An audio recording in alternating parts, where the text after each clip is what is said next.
All right, I think we're live. Let me get back over to this other screen over here. Too many screens.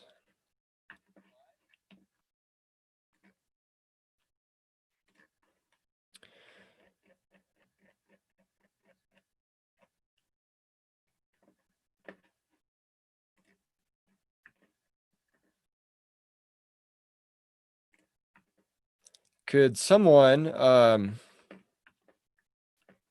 type in a comment and let me know if you can hear me? That'd be awesome.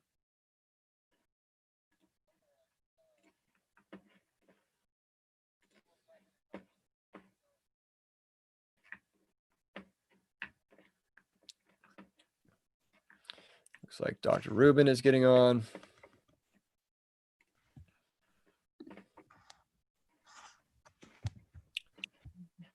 There is Dr. Rubin. Can you hear me, Dr. Rubin?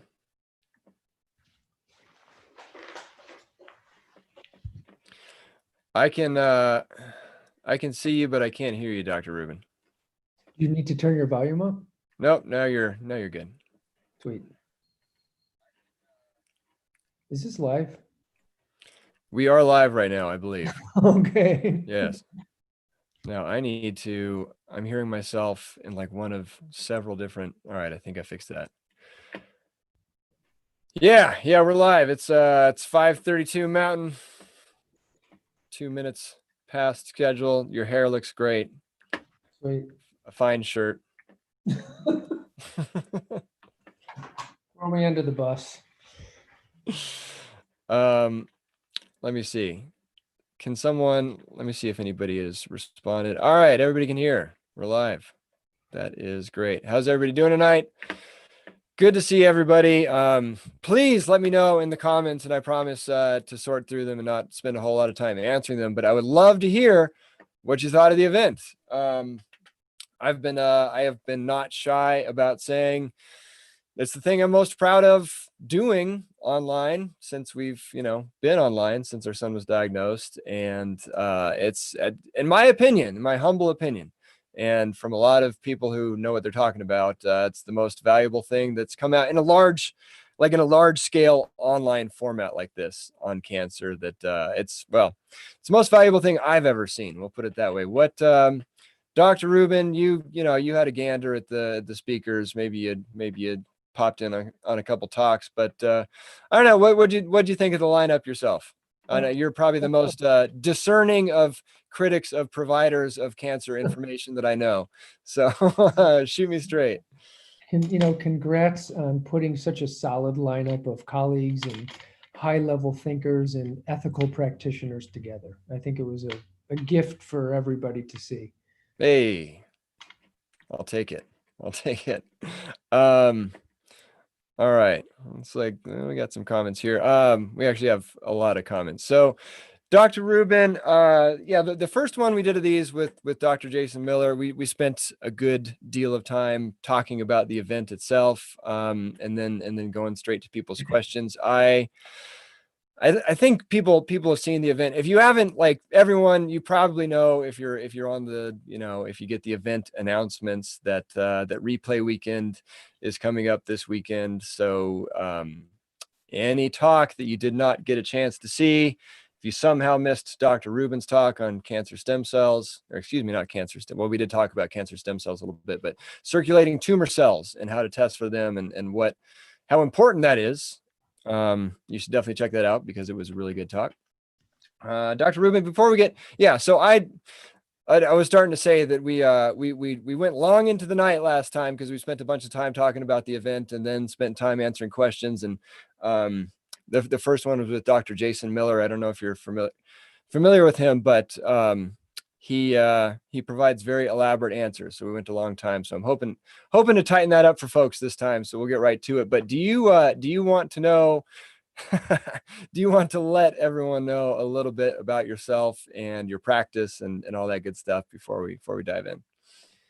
Yeah, absolutely. My name is Dan Rubin, and I'm a naturopathic oncologist in Scottsdale, Arizona. I've been practicing naturopathic oncology going on a quarter century here in Scottsdale. And we have a practice, actually we have two practices. One of them, our main one, is called Naturopathic Specialists in Scottsdale, Arizona. And we're on the Honor Health campus. Right outside that window is the Honor Health Virginia Piper Cancer Center. I think there's 5 medical oncology practices in there. There's radiation oncology, and then right next to it is the Biz Grove Research Pavilion. So there's a lot of good integrative oncology happening right here. There's a lot happening in the Phoenix Metropolitan Valley. We have another clinic that we participate in. It's called Aspen Integrative Medical Center, and it is in Flagstaff, Arizona. And we can service patients from Northern Arizona as well with our expertise. I sit on our naturopathic licensing board, so I help to adjudicate cases and really help to make policy. And I really believe in that. I believe in the ethics in medicine. It's very important to me. I work with several companies and I work with a professional sports team out here. I'm not sure I'm allowed to say it over social media, so I'm not going to do. But and then we just really like to be community-based naturopathic oncology physicians. We have a great group practice here. My wife, Dr. Debbie Smolinski, also a naturopathic physician, is here. Dr. Melissa Coates, also a naturopathic oncologist. She and I have worked together for probably about 12 years now. And Dr. Mia Darling at our practice. And we have a great staff and great clinical staff, great admin staff. And we see patients who are also pediatric patients, about 15% of our practice. And Ryan, you and I have worked together on patients, and I really enjoy that. Thanks for being available and for all you do for everybody in this world, both pediatric and adult and caregiver and family member, et cetera. Your work is a blessing to people. Thanks for having me on. No, well, you're too kind, but all the thanks goes to you, and just being willing to take on those cases, because as you know, not everybody is, and it's heartbreaking when I hear about parents just having a hard time finding help on this side of the fence, and they, God knows they need it. So thank you for being that guy, and for being willing to take on those hard cases. Definitely was going to mention that if you didn't. I didn't know it was as high as 15% though. That's I think it depends on the week, and it goes in waves like life does. And so I picked that number just because of kind of the week it is. But yeah, it really has, over the last decade, has been building. And we started very cautiously and very slowly, knowing that pediatric oncology is very, very much not at all like just treating small adults or small people. It's a different world. It really is. It's a different type of practice. It is. There's the same general approach, but the sort of form and function of it is quite different than adult oncology. So a lot of nuance. Yep. Nuance. Thank you. Yes. And you do, and in your practice does remote consultations as well as in person, right? If somebody here likes the cut of your jib, but they're not in Arizona, they can get some information from you. Absolutely. We're taking care of people in all 50 states and more than 19 countries. There we go. All right. So everybody, I'm gonna jump into questions, and just FYI, if you don't hear your question asked, it's probably because I was judging it to be a little too specific. Like Dr. Rubin would need a whole lot more background information to be able to provide an answer. But and then I'm sure he'll let us know what he's able to answer informedly and not. We'll put it that way, I guess. And we'll just kind of do the best we can, as we always do. So this is one that's probably not going to apply to everyone, but Anna Shri, sorry, I'd probably butchered her name, was first to get in with a question. So I want to reward you for that. I'm not going to, let me think. I don't know. We'll see how much Dr. Rubin knows about biological dentistry. In the case of a root canal, is it better to extract the teeth I would guess the other part of that question would be to, to leave them in there and try to clean it up. But yeah, I don't know how much do you get into biological dentistry stuff versus just telling them to go see a biological dentist? Yeah, I think going and seeing a biological dentist is a thing. I do. We had a discussion about this today about seeing biological dentistry and, those who we make referrals to around the valley. And certainly, I think you hit it right. If I answer this question, it turns into medical advice, so I can't answer it. Yes, and then so Anushree had like quite a few questions, probably specific to Mumbai actually, and some more medical advice type questions. But she had a question about finding an integrative doctor in Mumbai. Do you have any thoughts on I'm sure probably not Mumbai in particular, or maybe you do, but just I get finding help in other countries. I get this a lot. And I never really know how to answer that to people in terms I of. don't know. I wish I knew the geography or the area better, because we've certainly had people from that area of the world who have contacted us and so brought information back to their integrative doctors. I simply, Justin, I'm sorry, don't have that info. I'm just so not familiar with it, and I apologize. That's I always tell people to just start at least, I'm sure you've done this, but start searching terms like, integrative doctor Mumbai, naturopathic doctor Mumbai, and then even I'll do, like specific treatments like intravenous vitamin C Mumbai, or UV blood irradiation Mumbai, stuff like that. And just that'll help you get a sense for, what's around you. We'll put it that way. Hey, Christine Fedak. I don't know if I actually know how to say your last name, but I do know you. What supplements / therapy would strengthen or heal a 14-year-old after 7 years off and on of ALL, conventional therapy? You guys, anybody out there, I can't give any specific medical advice in any specific case whatsoever. Inappropriate. Just so people know out there, if you're struggling to find information, this is the reason that doctors like myself exist out there and do this practice. But the one thing, and one of the big reasons that I sit on our licensing board, is all of us licensed physicians, we hold a license. We have an ethical duty to protect the public. We all naturopathic physicians took an oath to this. Part of protecting the public is being a responsible physician, which means not treating somebody who we haven't formally taken their case. It's not fair to the patient. So if Ryan doesn't ask your question because it is judged to be very specific, or I don't answer, please don't take offense. But it's difficult for us to want to help but not be able to ask, and to say no, but we simply can't. There are so many nuances, like Ryan said before. We just simply can't.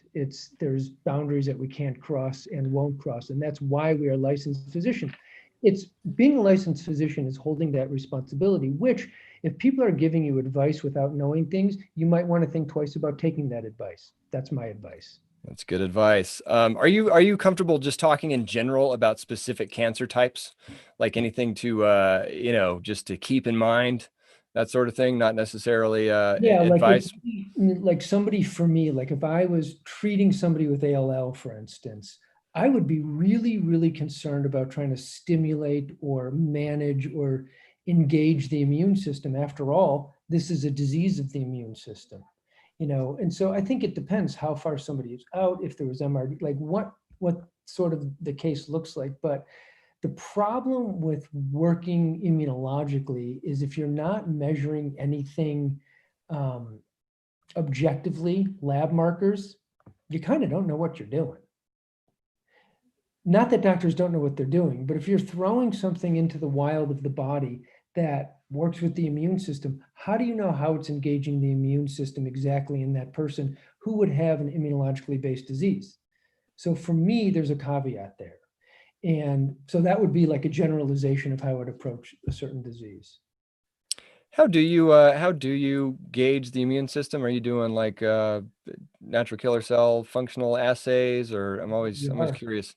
Yeah, we have an in-house test that can only be drawn in our clinic because we had to have special equipment. The lab test is called NKView.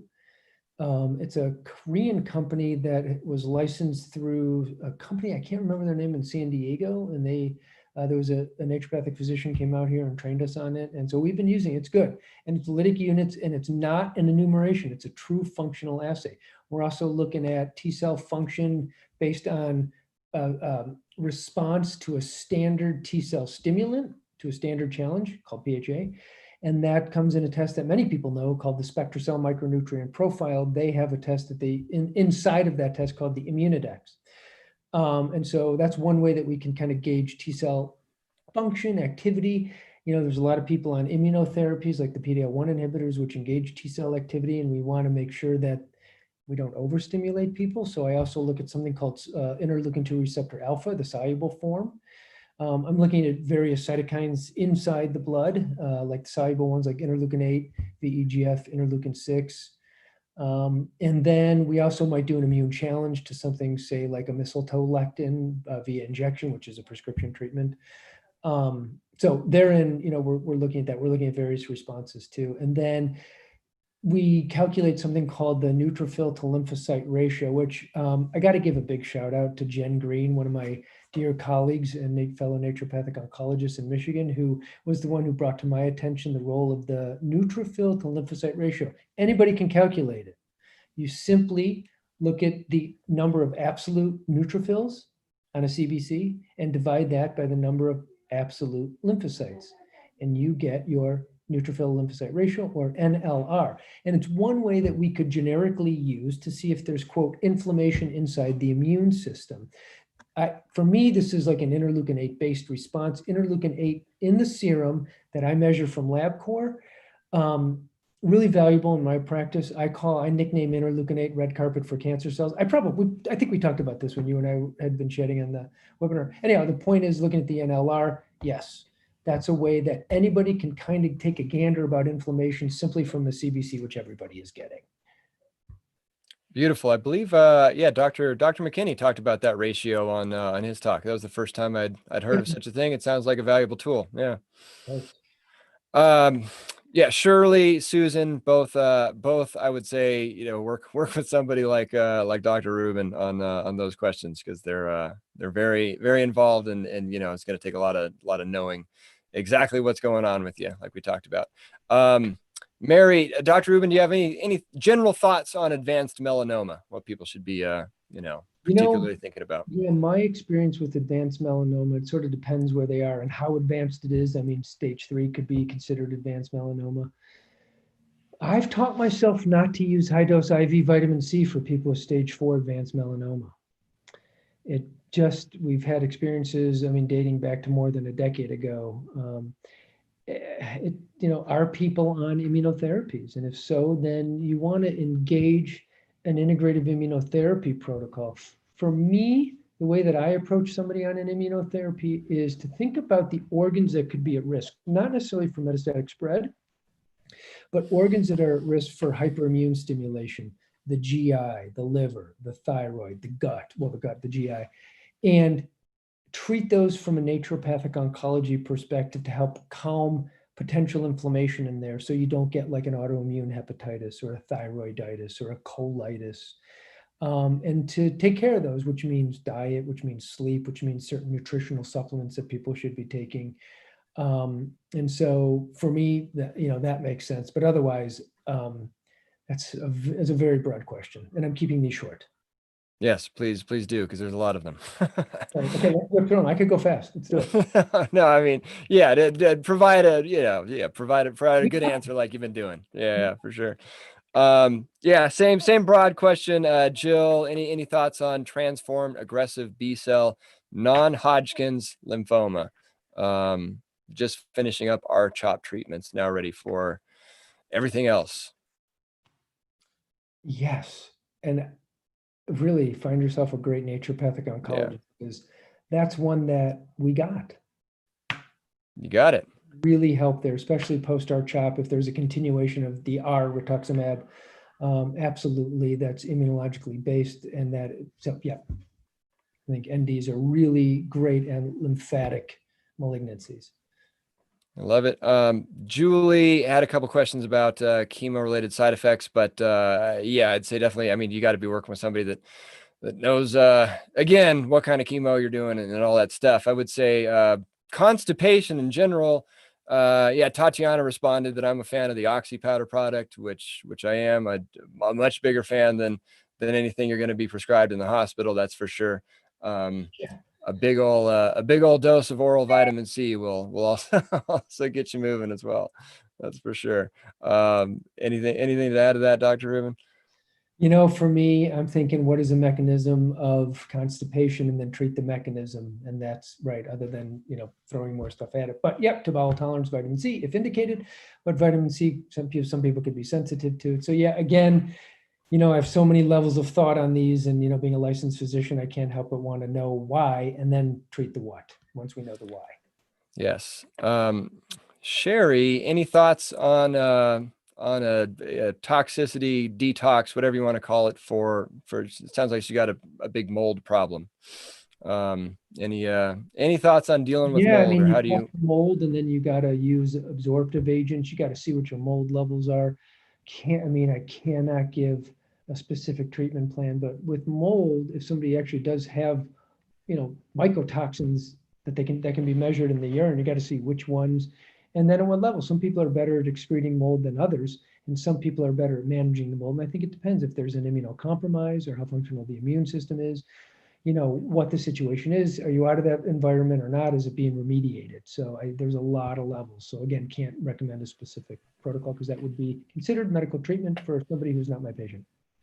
Here's a true non-medical treatment question. Tatiana, is it true that chemotherapy is not efficient with the brain tumor, as the brain has an internal barrier when it comes to chemicals, blood-brain barrier? So there are specific chemotherapies that are smaller that are able to pass the blood-brain barrier. And in some people with primary brain malignancies, there is sort of an interrupted or sort of less integral blood-brain barrier. And there's a lot that's been discovered about the blood-brain barrier, in terms of like the trafficking of T cells in and out of the brain, which I thought was fascinating, as well as like brain lymphatics, and how they drain. And so there's a lot more that's been known. And there are certain drugs that really do affect it, like bevacizumab, which is Avastin, has been shown to be useful in other chemotherapies. So I would have to say that talk to the medical oncologist, they would have that answer. D, Ryan is quiet. I just turned up my volume for you, D. Hope that helps. Toots, will there be a rebroadcast of the questions? Because of the quantity and lengths of sessions, I've been unable to listen to all of them. Yeah, definitely. Like Lisa said, everything's available this weekend. So any talk you missed, you can get it this weekend. And I should mention that if you do purchase the the summit package, you get all the talks, but then you also get the slide, everyone's slides you go back to refer to. We took extensive notes in addition for everyone, so like everyone's anything that you would jot down as a bullet point, we already did for everyone's talk. So you get that with the package, and a ton of other bonuses that I'm pretty proud of what we put together, all for like what is it, $60 or something like that. So it's I would say it's a good investment for your health knowledge, that's for sure.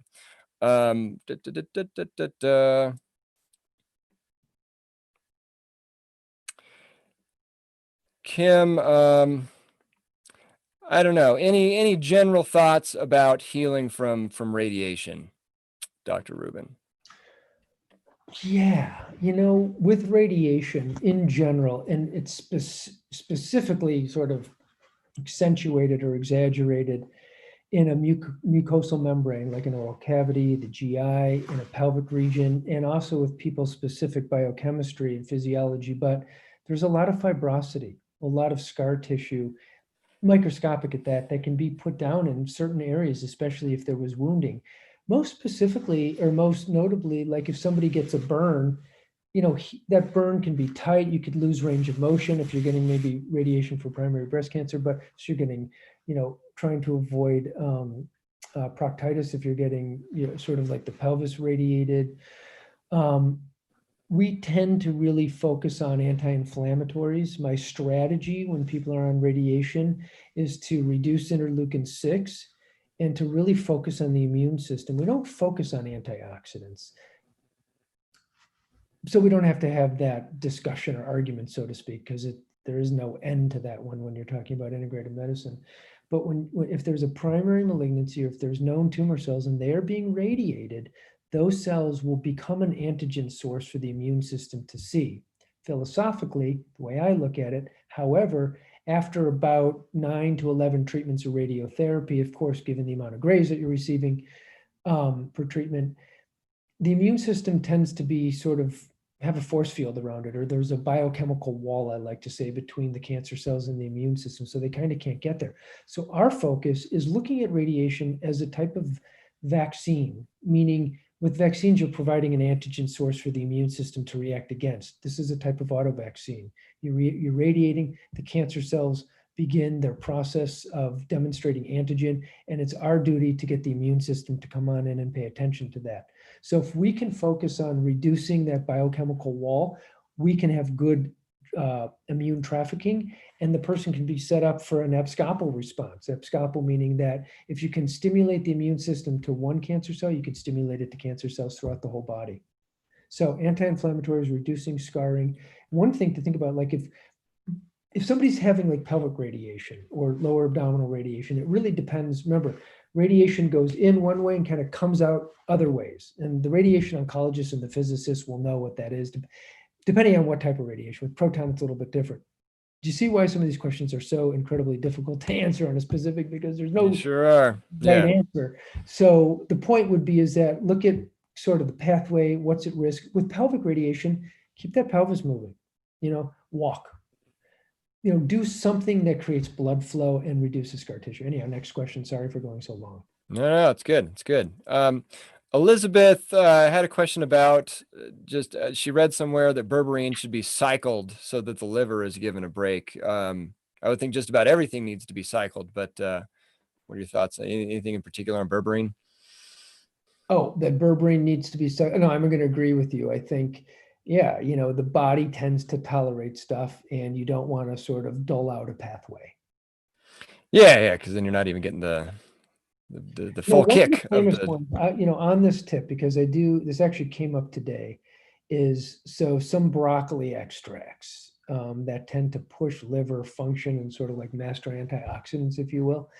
I've seen people coming from other places or from themselves, and they're taking too much and their liver function tests are elevated. And I think they're pushing too much through the liver. So those are something I tend to cycle quite a bit.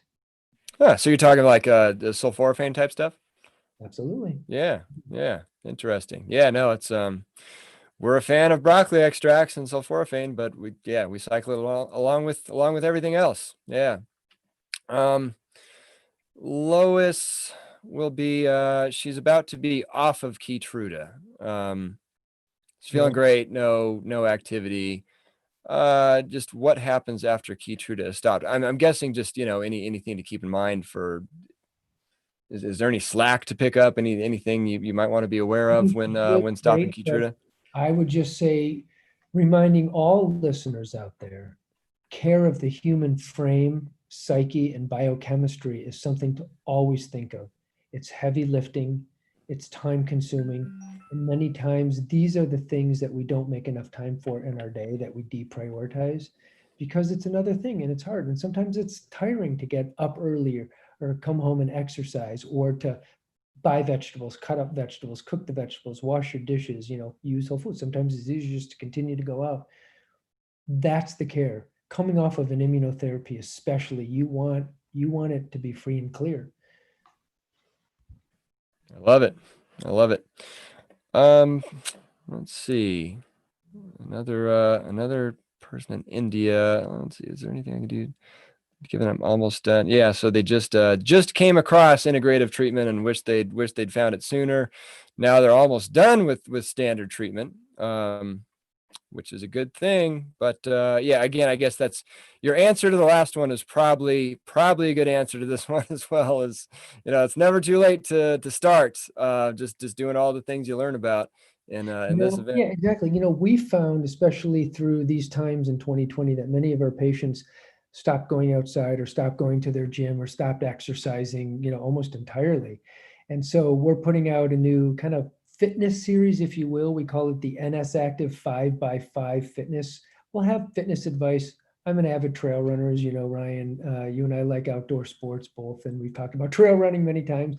I live in, the hot desert mountains, which are highly technical, at mild elevation. One of the reasons we love Northern Arizona, and you live at higher elevation than me, but we get out on those trails because that's care of the human frame physiology and psyche.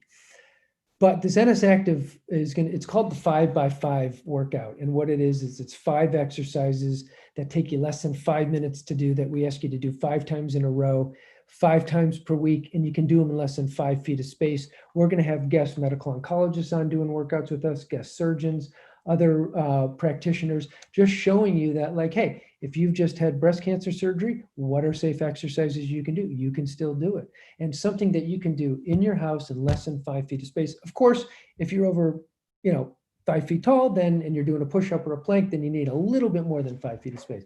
NS 5x5 workout series. So stay tuned for that, hopefully dropping Friday. I love it. Claire,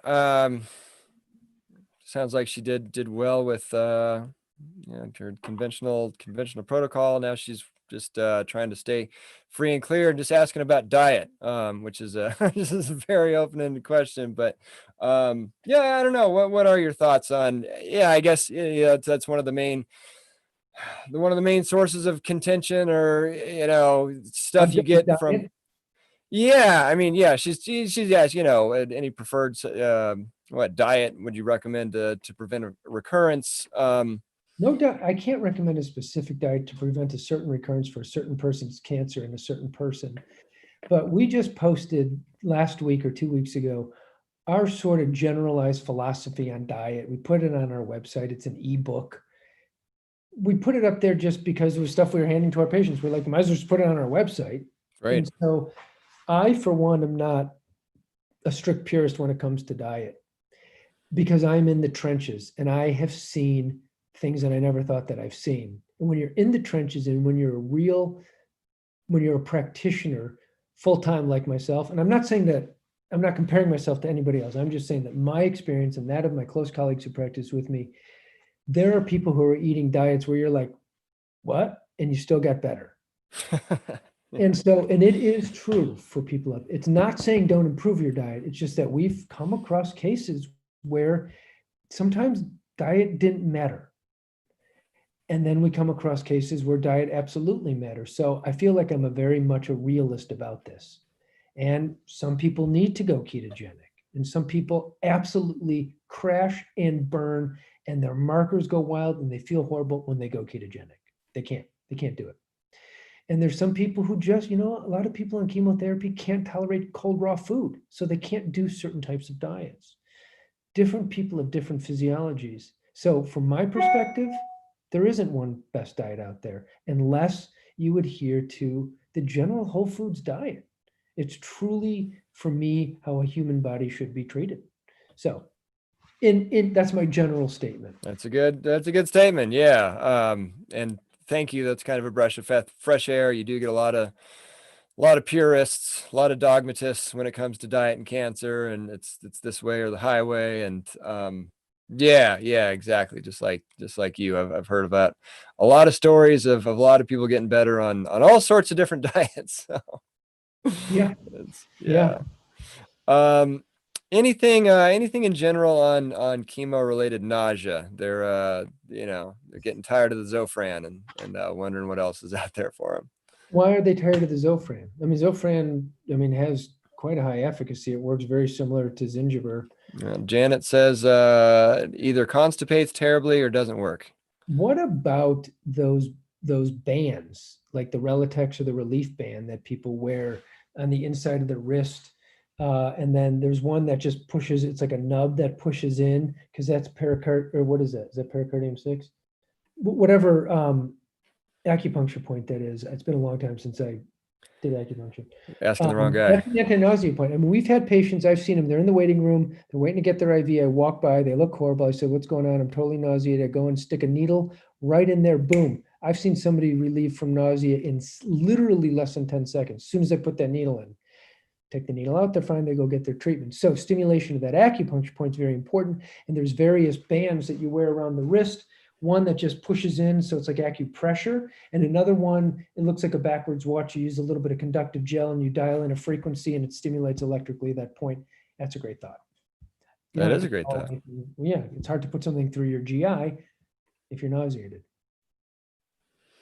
Yeah, that's great. And, I hear a lot of people, you talk about acupuncture. I hear a lot of people, working with acupuncturists, going through conventional stuff, and There's wonderful acupuncturists that treat people. So, absolutely, great point.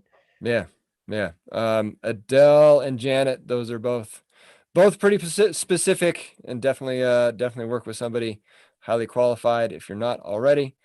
Um, that's a good question. So Linda has endometrial cancer. And most of the cancer info she comes across is, about tumor types of cancers. Is so yeah, it's a good general question. Is all that info relevant to me, or do I need to search out info about my type of cancer only? Yeah, I hear a lot of, blood cancer people. It's in the lining of her uterus. I should specify that. But yeah, no, I get that. I get that a lot from, people going through blood cancers who are, kind of lamenting that everything they hear about's mostly about solid tumors, and there's not, there's questions about the immune system and such. So yeah, I don't know what's just in general when you're looking at the biggest groups, the differences of cancer types. Is any words of wisdom there in terms of what to disregard, and what I don't know. I don't know what I'm asking exactly, but You're if you can. you're basically suggesting that the internet is a big wide world place. And I've said this: internet plus a credit card could equal a real problem. There's a story. We had a patient. Was easily 13 years ago, 14 years ago, who was brought in by a fellow physician. They joined in the meeting, and they were on a protocol that they had bought over the internet, and they assured, oh, it would work and be great. So I looked at the protocol. I'm like, this is a prostate cancer protocol. You have pancreatic cancer. And they're like, no, this is pancreatic. And sure enough, we went on the website and it's listed under prostate cancer. I mean, trained physicians know what to give for certain types of issues. And so somebody may use berberine for a lymphatic cancer because it may inhibit BCL2, but somebody may also give that for another reason, like maybe there is a pathway like an AKT pathway in a solid tumor that's been recognized by genomic testing. And so the answer to the question I think that everybody's seeking is, this is why we exist and why we're trained and why we do this, is because it's a big wide world out there. And when people are out there doing it on their own, this is a time when maybe it's best to, bring in somebody that's knowledgeable and can really help you, even little bits of time, even schedule a meeting with a doc and say, like, these are my goals. I want to be able to ask these questions. And from time to time, I want to talk to you every few months and go over the things that I found and, help you. Maybe the doc's not, overall in charge of their care and stuff, but acting as a sounding board. I know. Yeah, no, that's a very good point. It doesn't need to be all in. Seeing him every week or every couple of weeks, that sort of thing, and spending a whole ton of consultation money. But yeah, just the chance to spend a half hour with him every once in a while, and actually get to lay out your case and what's going on can make a huge difference. That's for sure.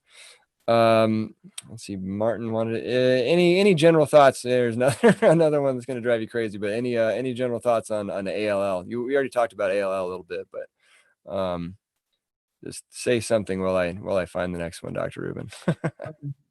We got this. How's that?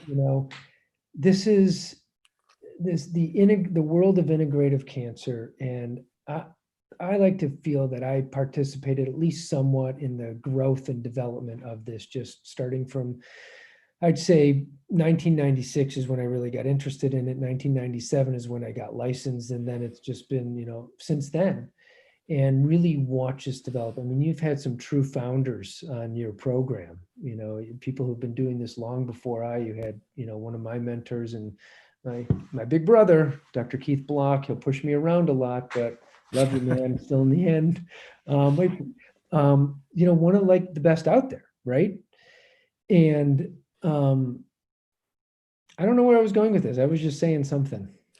I mean, on ALL, we got it. There's a lot of good stuff going on with integrative cancer in I was general. saying we got this because we know so much now, and people are realizing that the worlds really don't have to collide.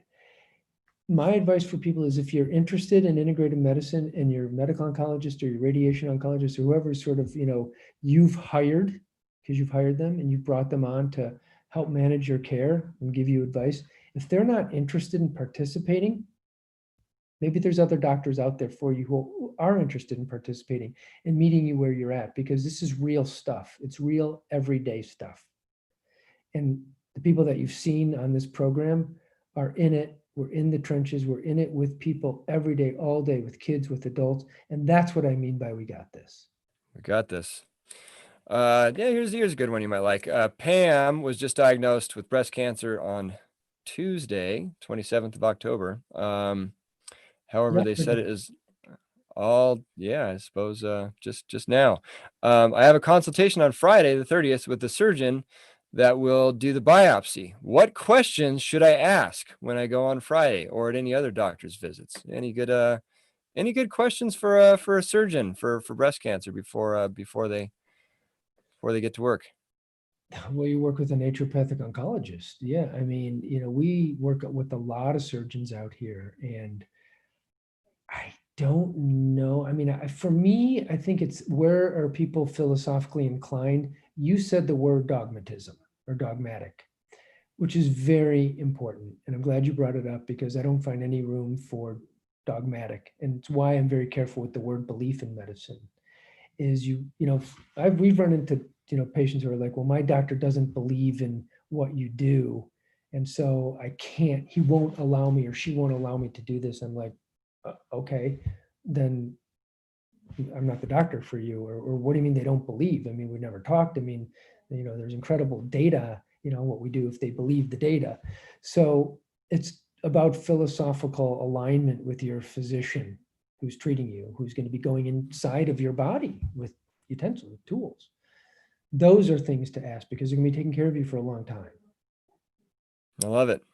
And then, she also asked, how will they find out if it's in my lymph nodes or anywhere else in my body? I might just ask you how you go about, fully or even recommending how people fully get a full diagnosis so they know exactly what's going on. Yeah, and I mean, what I is think going that's on. actually the good question to ask the surgeon, because they might decide to biopsy a lymph node if something looks suspicious on a scan. At a biopsy, they generally won't do a lymph node examination. They're just getting information to see if something, well, was this person diagnosed yesterday, or they just found a mass that's suspicious that's now going to be biopsied on the Friday? I was diagnosed with breast cancer on Tuesday, the 27th of October. However, they said it is all throughout my breast. I have a consultation on Friday the 30th. So yeah, literally.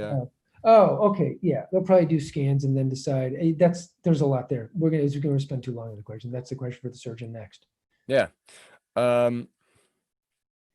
Here's one you like. Could you re-explain a CBC? I need to rehear this. Oh, no. They mean the NLR. The CBC is the complete blood No, count. this was a completely different question. Oh, wait, for me, I never explained the CBC. No, I never. How do I re-explain the CBC? I don't know. Could you talk about the CBC? Maybe I What can is? come in and ask that question again, because the CBC is the complete blood count. Yeah, I guess there's a lot to. Yeah, I mean, Cindy, a complete blood count, just it's got different stats on everything to do with your blood. Yeah. Well, not maybe everything. So to be fair, it usually starts out with how many white cells do you get? What is your red cell indices is the next chunk, then your platelets, and then you get your white blood cell differential. It's almost across the board standard how it reads. Total WBCs, your hemoglobin, hematocrit, MCV, MCHC, MCH, which are your red cell indices, are you anemic or not? What type of anemia?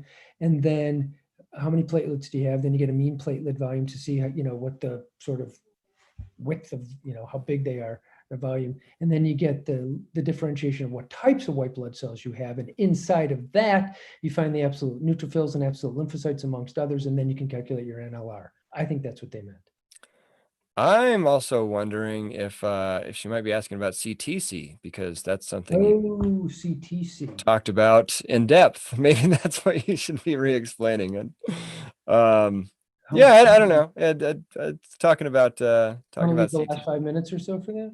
Well, yeah. Maybe we could just circle back and you can put a cherry on top of your. I mean, I would definitely Cindy, if your question was on CTCs, circulating tumor cells, I would highly encourage you to watch Dr. Rubin's talk on Replay Weekend if you didn't see it. That will tell you all you ever wanted to know about CTCs. That's for sure. But we can circle back to it for a couple minutes at the end. That's a good idea.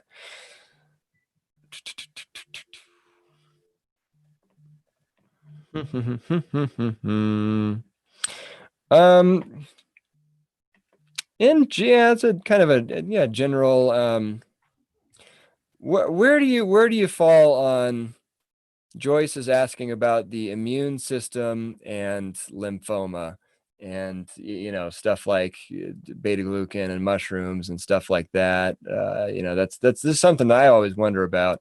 How much immune work do you do with an immune cancer? I know this is kind of getting specific, but in general, yeah, it's kind of like you want to work on the immune system, but you don't want to overstimulate the immune system because it's an immune cancer. But yeah, I don't know. Do you have any general words of wisdom on that? That's something I always kind of struggle with that I didn't need to deal with because it was just Be careful. You got to know what you're doing. You got to.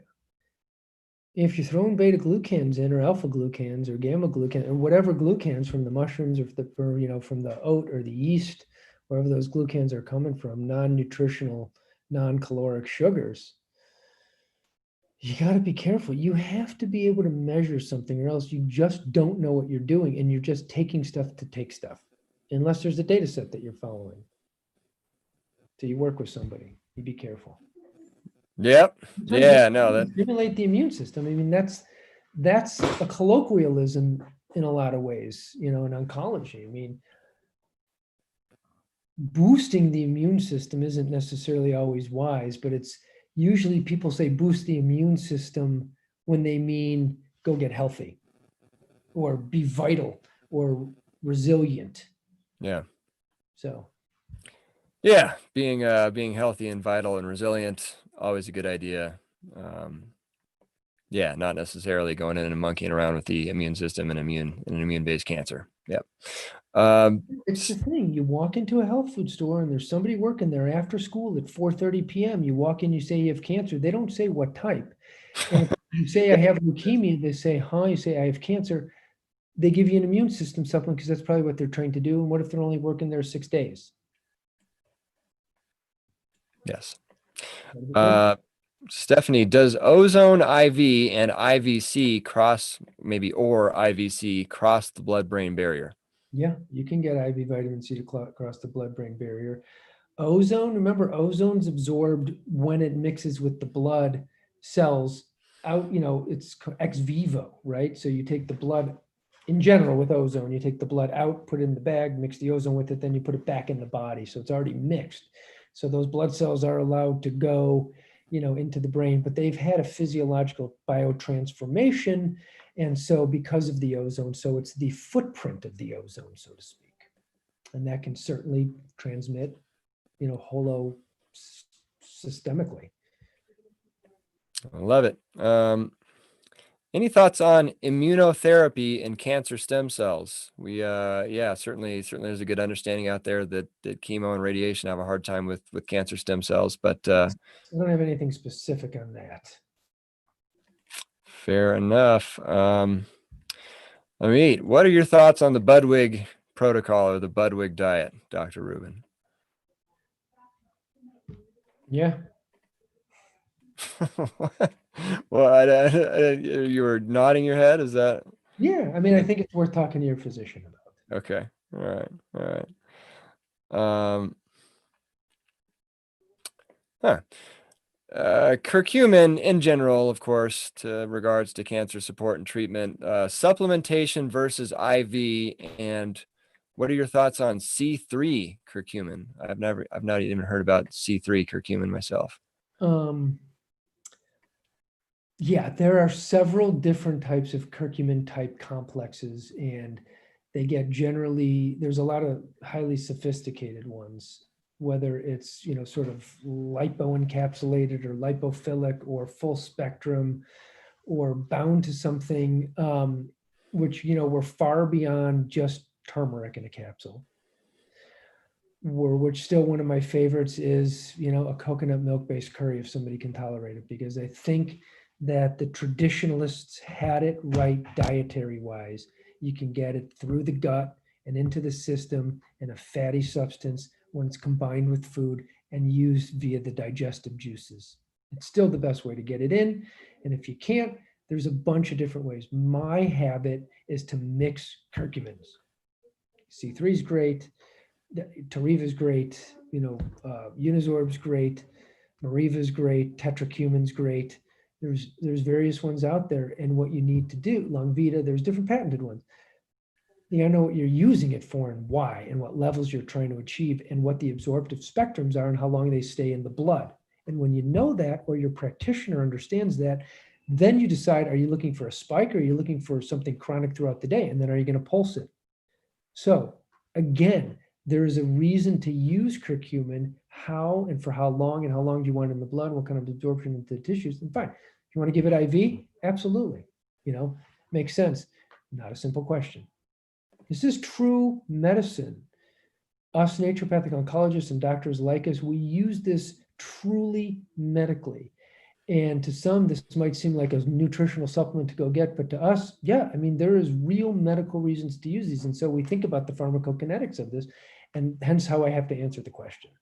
Yeah, no, I think if anything, this is just a very good elucidation in terms. It's not just, and that's a big difference. I won't paint too broad of a brush, but between the naturopathic approach and the conventional guys who are, they do a lot of good stuff, but at the end of the day, they are kind of just following a protocol for a specific cancer in a lot of cases, whereas not the case on your side of the fence, and you're taking everything into account and making truly customized recommendations. So I hope everyone's picking that up. This is this is why you talked about letting somebody with experience answer, kind of help you out. And, I think one of my favorite quotes to that was Dr. Anderson. Dr. Paul Anderson said something about, yeah, we've got a few decades on you, so you don't try to catch up in a couple weeks after you get diagnosed. It's just not going to happen. Laura Book. Thank you, Dr. Rubin, for taking such good care of me. I'm a stage 4 lung cancer survivor, out 4 years from diagnosis, and I think I've been doing so well thanks to you and my TKIs. There you go. Love it. Love it. Anne wants to know about your thoughts on near infrared sauna regarding the prevention of cancer. I don't know. Yeah, I'm interested to hear anyone's thoughts on near infrared. You get so much conflicting. It's kind of generally agreed that far infrared's a good idea, but then some cancer specific people prefer near infrared, but then others will say it is not a good idea. I always think like the regular sauna is the good one if you can tolerate it. Oh, just like a good old fashioned steam sauna or whatever? No, just walking outside during the day here. Yeah, we don't have that problem just above you in Utah. Yeah. Well, it went from 90 something to 48 degrees overnight here. It was bizarre. Oh yeah. It went we got down to like 5 out of nowhere. So there you go.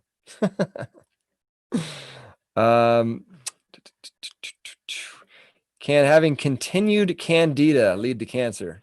Don't know. Ask Simoncini. Dr. Simoncini. And now we're to, let's see. All right, we're to the top of the list unless I refresh and see what happens there, but I think we're doing pretty well. CTCs? What's that? Oh, sorry, you're the host. I apologize. Oh, CTC. Yeah. Let me. I just refreshed and got a couple more here. Yeah, CTCs are on the thing. They're on the top. Yeah. Yeah. Yeah. A lot of people happy with the event. Now that I refresh, I'm glad to see that. I have to say, Ryan, you have such a great viewership, so many people are so deeply interested that if you invite me back to do this again, I'll do it, because it's a pleasure being able to just reach out and just answer things for people and protect people. So. Ah, I love that. I love that, Dr. Rubin. Very much appreciated. And yeah, we'll definitely take you up on that. Everybody, you should be getting emails from me going forward after the event. And we're gonna have a lot of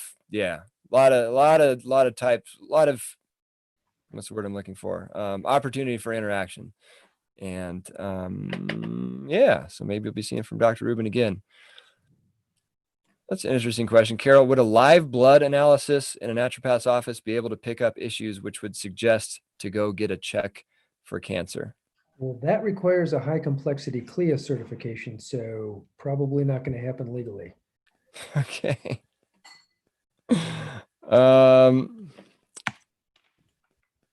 Anything, well, no, I think, yeah, Sheila, definitely, I mean, she's asking if ozone can be toxic when it's inhaled. I don't know if toxic's the right word, but it's certainly an irritant, right, Dr. Rubin? Yeah.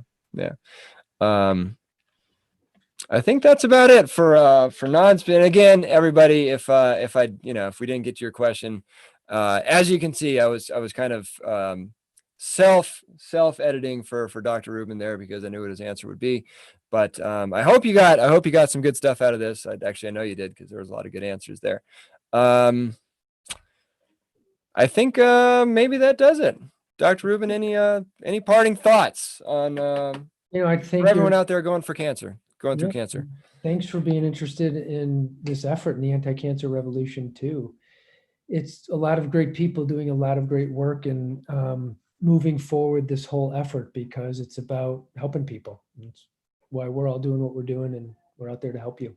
We got this. We got this.